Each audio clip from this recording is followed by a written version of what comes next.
because I was doing some really important and exciting spiritual work. And because of that, I was a little bit delayed. But I'm glad you're still going to come and hang out with me here this morning. And we're going to talk just a little bit about the direction we all want to go, but we're afraid to go in.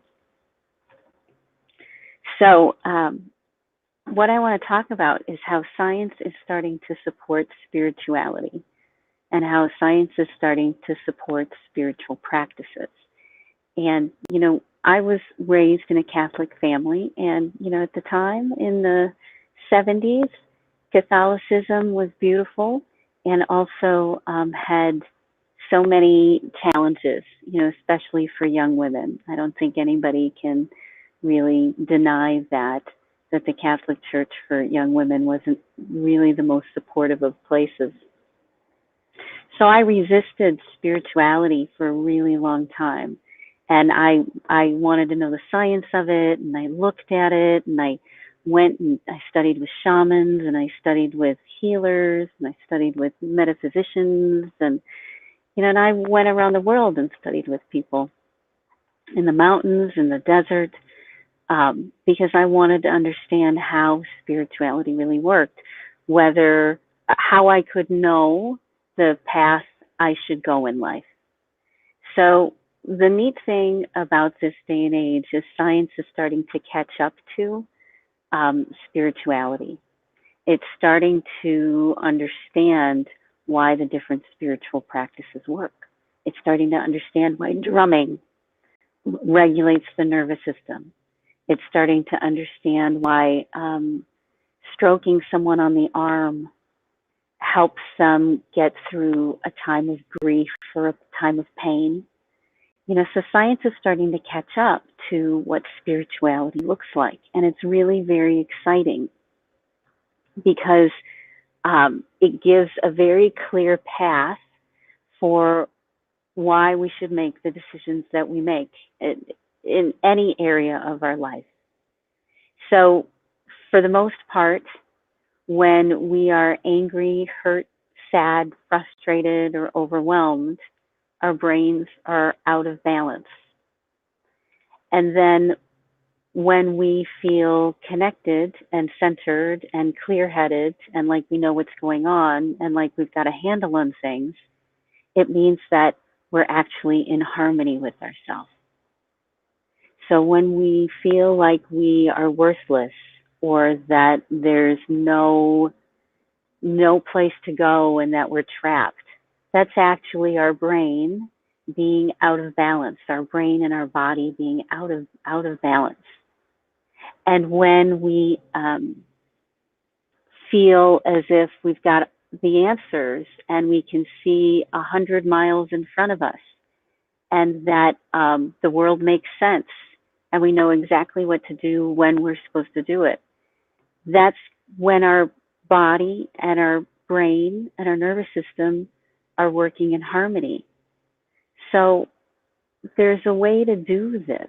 There's a way to take us out of the mental health of, pain and sorrow and frustration by learning how to regulate our body, get it working in harmony with itself, get it working in a way that lets us think and see and imagine and create a different future and have the confidence to create that different future. So the science is starting to explain why your breathwork techniques work for you, or why tapping works, or why going for a walk in the woods works.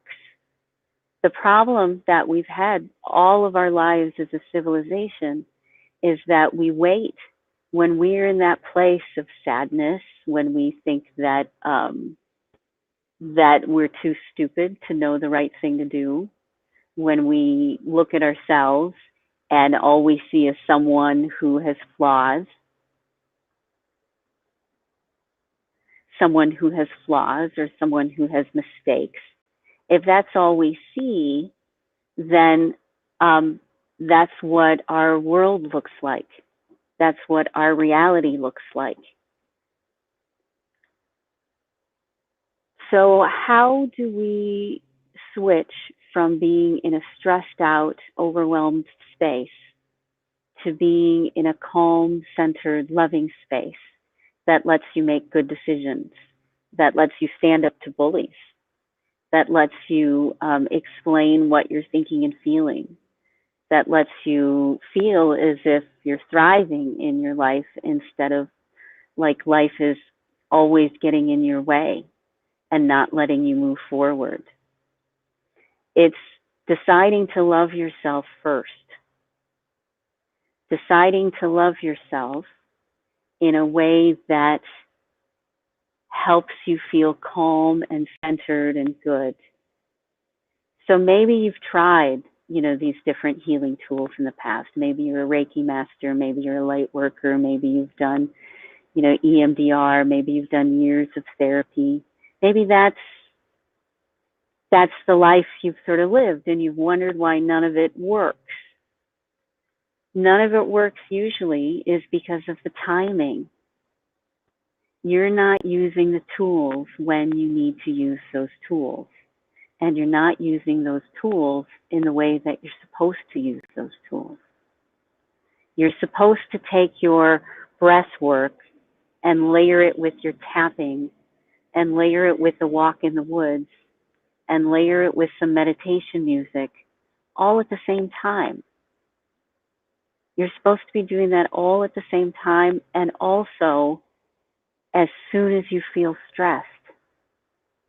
One of the side effects of going into that fearful, anxious state is we feel frozen. We don't know what to do, like rabbits in the headlights.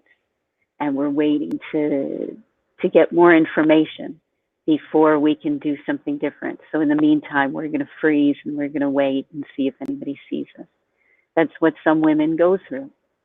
And when we're in that space, that means that we are out of balance and we can't think clearly. We can't think in a way that will get us out of trouble. We can't think in a way that will protect us and is for the highest good because we're off balance. So when you choose to love yourself, and as soon as you have that negative thought, as soon as you have that painful memory or that trigger or that flare up of anger, as soon as you have that, you're supposed to wait and do something that loves you first. Because what you're really looking for is for love, that feeling of love, that experience of nurturing, that nourishment from the time that you were hurt. And you are able to give that to yourself now. You're able to learn how to take your walk when you're feeling out of sorts and layer it with your music and layer it with your essential oils and layer it with your EFT and layer it with your visualization. They all go on the walk with you. And when you do that, you start to sort through and process through all of those wounds that are keeping you held back, that keep you in that space of not being able to think your way out of a paper bag. You're able to not only find your way out of the paper bag, but take the paper bag, turn it into, an airplane and send messages across the world. You're able to perform miracles when you start to love yourself first. So, how should you live your life? You should live your life by very high principles. Principles of love, kindness, compassion, no matter what, no matter how difficult it is. But that doesn't mean that you're supposed to be a victim or to suffer.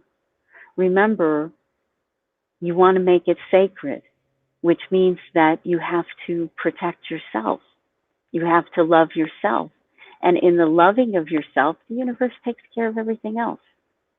We live in a very big, complex, complicated, crazy universe, and we can only perceive or understand the smallest part of it. Anything in life, anything that happens is trillions upon trillions of things having to happen at the same time, which you have no control over. So the idea is to stay regulated, stay in that higher vibration of compassion and love and caring, so that you stay in balance and you can think clearly and you can creatively lead the way. And by doing that, the minions of the devil, if we want to say it that way, the anger and the hurt and the pain, those dysregulated brains, they will start to come into alignment with you, because the stronger state, the stronger brainwave, body wave state is the one that will win. So when you strengthen yourself and nourish yourself and keep yourself in a good place, you will always be the strongest one. And your love and your care and your self-respect and your trust that things are happening that you have no idea and that it's not yours to know, it's not your lesson to have.